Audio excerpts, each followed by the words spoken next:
Bien, continuando con las clases del impuesto sobre la renta de personas físicas, el tema que vamos a estudiar en esta ocasión son los ingresos por arrendamiento o por otorgar el uso o goce temporal de bienes inmuebles.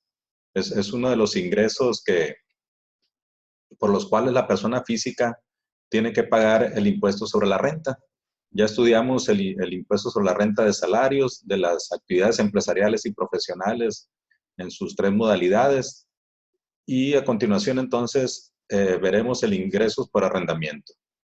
Entonces, de acuerdo al artículo 114 de la Ley del Impuesto sobre la Renta, se consideran ingresos por otorgar el uso o goce temporal de bienes inmuebles los siguientes: aquellos que provengan del arrendamiento o subarrendamiento y en general por otorgar a título oneroso el uso o goce temporal de bienes inmuebles en cualquier otra forma. Es decir, el clásico arrendamiento de algún bien inmueble, sea un terreno, sea una casa habitación, un local comercial, cualquier tipo de ingresos por arrendamiento que sea un bien inmueble, tendrá que tributar dentro de este capítulo 3 del título 4 de la Ley del Impuesto sobre la Renta. Igualmente se consideran ingresos por arrendamiento los rendimientos de certificados de participación inmobiliaria no amortizables.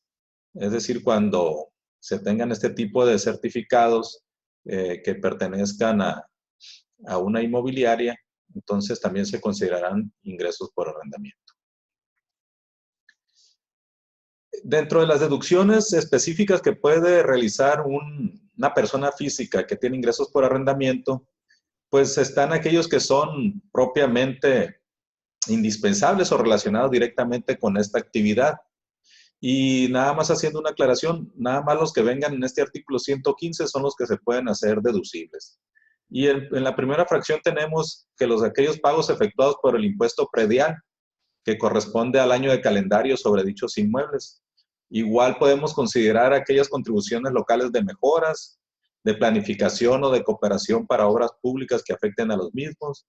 Y en su caso, el impuesto local pagado sobre ingresos por otorgar el uso o goce temporal de bienes inmuebles.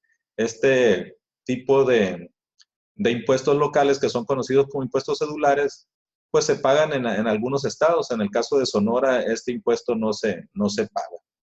Entonces, tenemos como primer concepto de deducción el impuesto predial y otras contribuciones locales que se pagan que estén directamente relacionadas.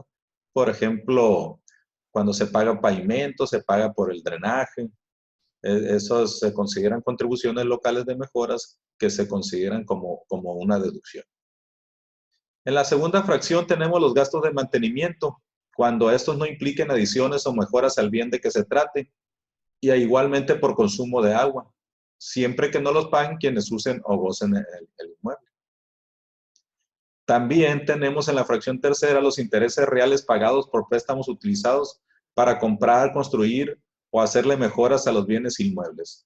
Se considera interés real entonces el monto en que dichos intereses excedan del ajuste anual por inflación. Es decir, si pagamos intereses a una tasa del 10%, pero la inflación en el año fue del 3%, entonces el 7% de diferencia será lo que sea una deducción autorizada. También tenemos como deducciones por arrendamiento los salarios, las comisiones y honorarios pagados, así como aquellos impuestos, cuotas o contribuciones que conforme a la ley les corresponda cubrir sobre dichos salarios efectivamente pagados. Aquí cabe aclarar que de acuerdo con el reglamento, estos conceptos tienen un límite de hasta un 10% de los ingresos cobrados, ¿no? Por decir algo, cobramos 100,000 pesos de ingresos por arrendamiento, pues hasta 10,000 pesos tendremos como límite por estos conceptos: salarios, comisiones y honorarios pagados y los impuestos o cuotas que se deriven de estos conceptos. En la suma de todos estos conceptos no quiere decir que ese 10% sea por cada uno de ellos. Entonces hay que considerar muy bien esto cuando hagamos una erogación de este tipo, no excedernos de ese 10% de los ingresos que se obtuvieron.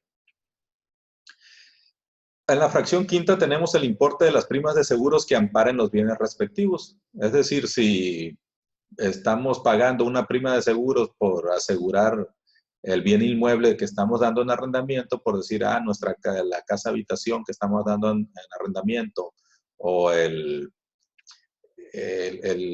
los locales comerciales los estamos asegurando, entonces es lógico y justo pues que también las primas de seguros que se paguen para asegurar estos bienes pues sean deducibles. Igual cuando se efectúen inversiones en las construcciones y que incluyan adiciones y mejoras, pues estas serán deducibles también.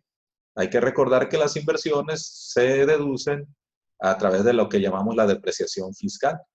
Y en el caso de las inversiones en construcciones, pues el porcentaje de depreciación es el 5%. Entonces, tenemos esos conceptos de deducciones por arrendamiento. Sin embargo, los contribuyentes tienen una opción que en lugar de considerar las deducciones que ya mencionamos o que señala el artículo 115, pues en sustitución de esas deducciones podemos considerar u optar para deducir el 35% de los ingresos. A este tipo de deducción se le conoce como deducción ciega o deducción opcional ciega.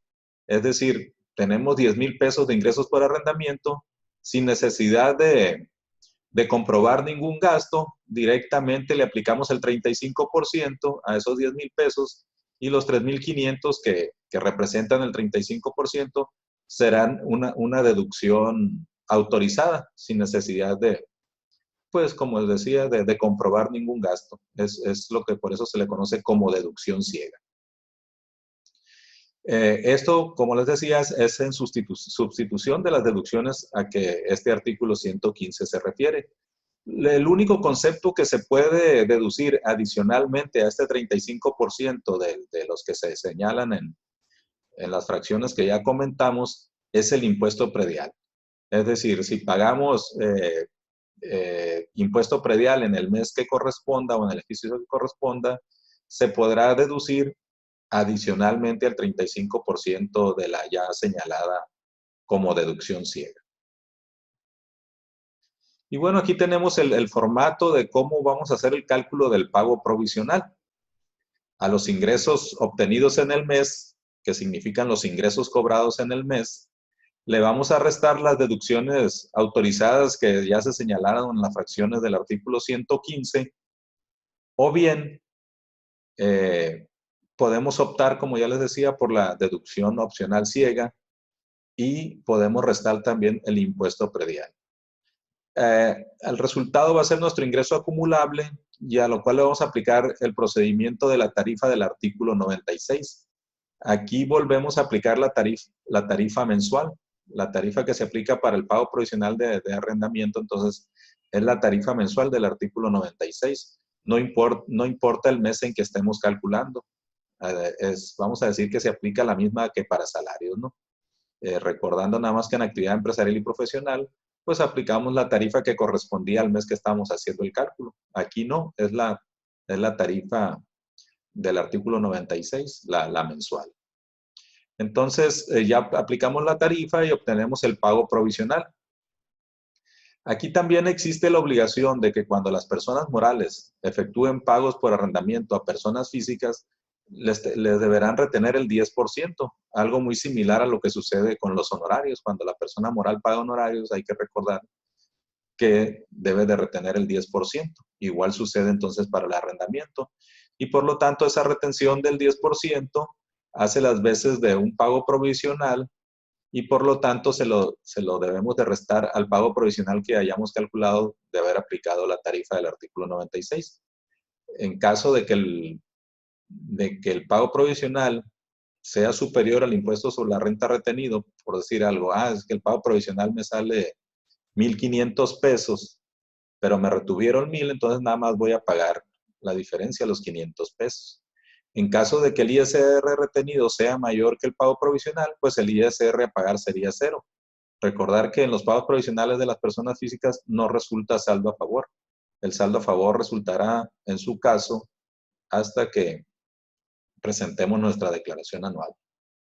Pues esta es la explicación, muchachos, de cómo debemos determinar un impuesto sobre la renta de personas físicas cuando se obtengan ingresos por arrendamiento. Anexo les enviaré los casos prácticos correspondientes para su resolución, y en caso de alguna duda, pues me lo pueden hacer saber a través del correo fiscalidad2020@gmail.com, o hacer una llamada telefónica al 415-9279 en un horario de 9 a 15 horas de lunes a viernes. Muchas gracias y que se encuentren bien.